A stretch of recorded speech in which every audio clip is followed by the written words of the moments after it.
Come on in, everybody. And welcome back to day two. Did you have a great day yesterday? Yeah? Good.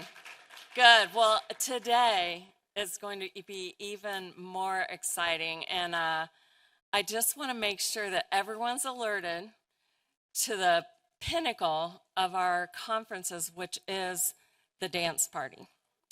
You do not want to miss the dance party tonight. We all kind of get let loose and celebrate our kids and families, and it's just a lot of fun to see the kids so happy.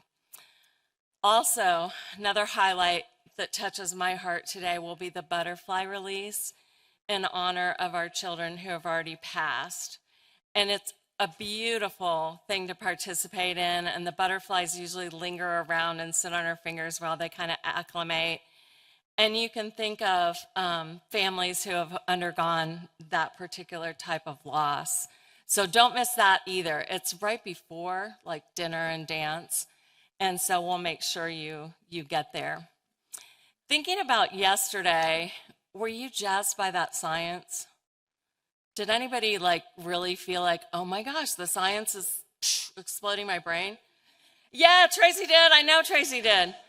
And Tracy was talking to us about, the different research that the LGS Foundation has funded. And we are going to hear more about that research from the researchers today. But I know one that really, there are two science pieces that have sort of caught my attention recently. One of them is kind of the path that LGS follows through the brain. And I'm not giving the science explanation of this. I'm giving the Karen interpretation of the science of this. But it starts out in the cortex in the front. Do you remember Tracy talking about that? And then goes to the brainstem. And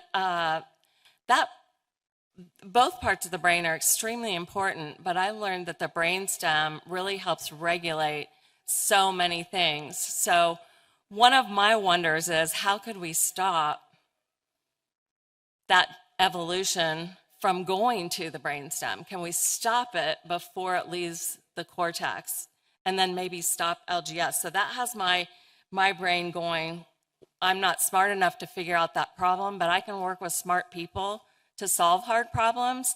So that's what we need to do, is work together to get that going.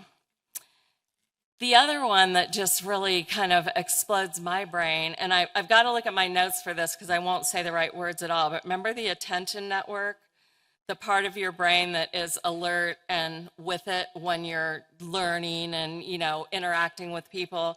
And then there's that default mode network where you kind of like maybe check out, you might be processing learning, or you might be daydreaming or something like that. And in most of us, those would alternate. Only one would be active at a time. But in our kids with LGS, they're both active at the same time. Can you imagine how that interferes with the ability to access learning, access life, interact, and filter what's happening around them? And I just imagine, and there's not science to support this as far as I know, but I would imagine that also causes a lot of confusion in unfamiliar settings or overstimulating settings, and then maybe we get the behaviors that we see. So more about all that today, and we're really looking forward to that. Just a couple of housekeeping kinds of things. Reminder to stop by all the booths outside. There are a lot of great people that you can talk to along there that have resources for you that you might want to check out. And I've heard that a lot of you have been down that way.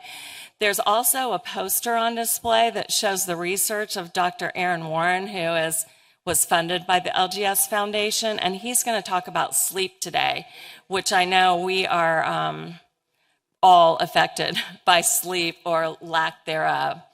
But with that said, let's get our show on the road today. And Tracy, I think, is going to come up and introduce the next item on the agenda. Have a great day, everyone.